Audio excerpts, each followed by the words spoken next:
First of all, welcome to our 4th annual Halloween costume.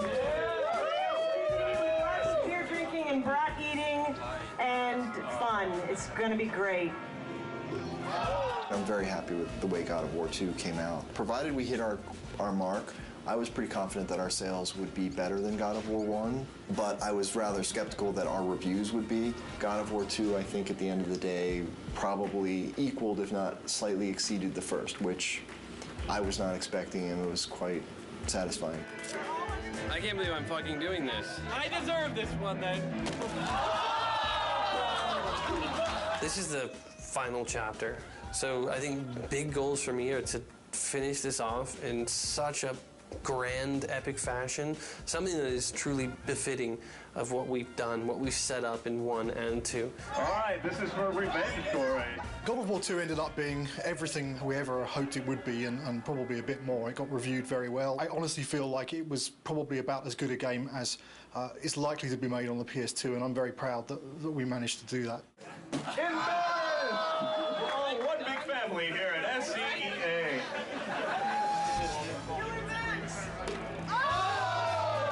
Once you start something, you gotta finish it. So that's the way I look at things. God of War 3 is gonna be the conclusion to the story. My hope is to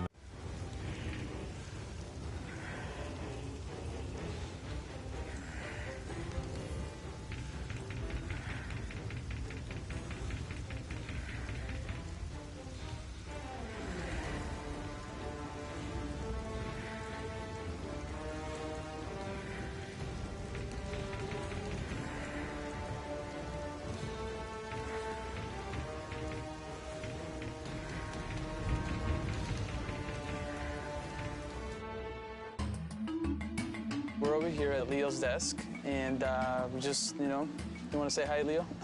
Hi, everybody. Tell us about the pink ball. Is that something that you decided to put in, that pink spiky ball, or was just... Well, yeah, I just decided to kind of create pink yo-yo.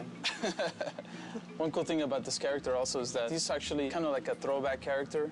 We're bringing him back from God of War I. He actually wasn't in God of War II, because we definitely want to keep reminding the player that this is a trilogy. It's like, they're not supposed to be seen as separate games. So what about animating Kratos? Like, what are some of the things that are kind of challenging him? He has a specific poses that describing him.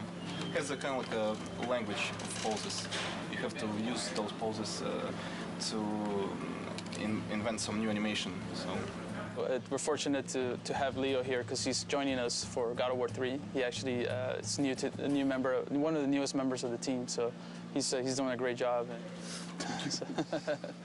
One of the factors of animation is that you're kind of trying to make it invisible. The more successful we are, the less you really notice the animation. The stuff we've got going on with our boss fights is going to look really impressive. It's another kind of key development for this game, I think. We're working a lot with the designers, like way more closely, and creating new things with them. There's a certain type of feeling that in animation we have to achieve. And the most important part, of course, is Kratos and how he moves. Kratos is very direct. We don't try to make him too fancy. If you notice, a lot of times when he's having conversations, he's just kind of standing there waiting for the moment where he needs to say something. Everything that Kratos does happens for a reason. I don't know if many people even notice these things, but Kratos never moves backwards. He's an aggressive character. He moves with a purpose at all times. We actually have wooden swords laying around all the time. We definitely get up and try to act it out. It's definitely always hazardous to walk around the animation area. You gotta watch out. What are the challenges of animating something that big? Planning out where everything...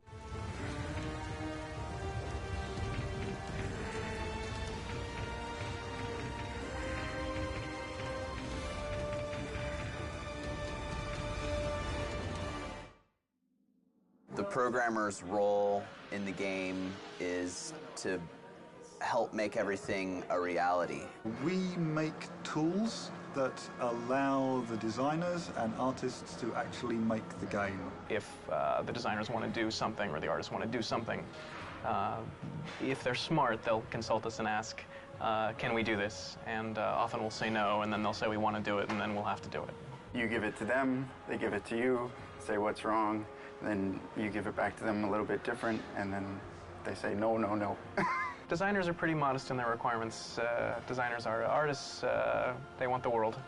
The biggest challenge we face for this round of the game is content. The amount of content we need to put into a PS3 game is just order of magnitude bigger than we had to put into a PS2 game. And to drive that content around the studio, we just face, massive challenges.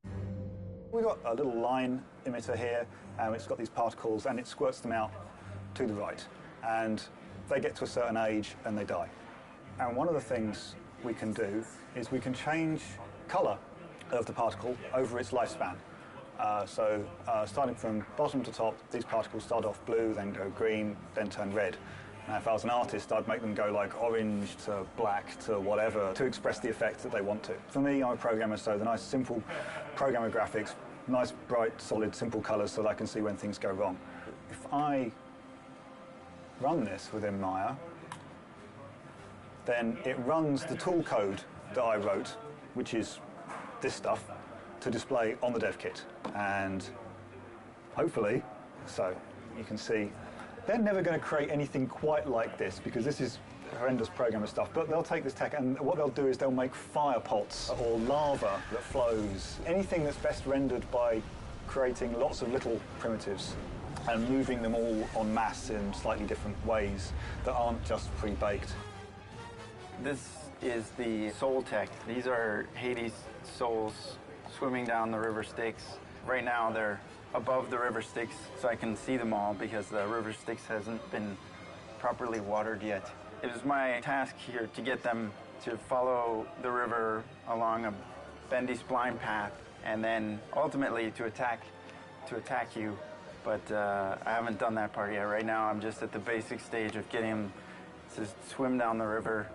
The way that I did that was allowed the Maya splines to be used and imported into the game, and then allow the designers to specify radii at different points of the curve. So at this point of the curve, the souls will be within that radius, and then as they come along the curve, they'll all be within this smaller radius, and then they can spread back out later here. And this is placed within the canyon just by the file structure. This loop here handles every soul. It updates all 30 of them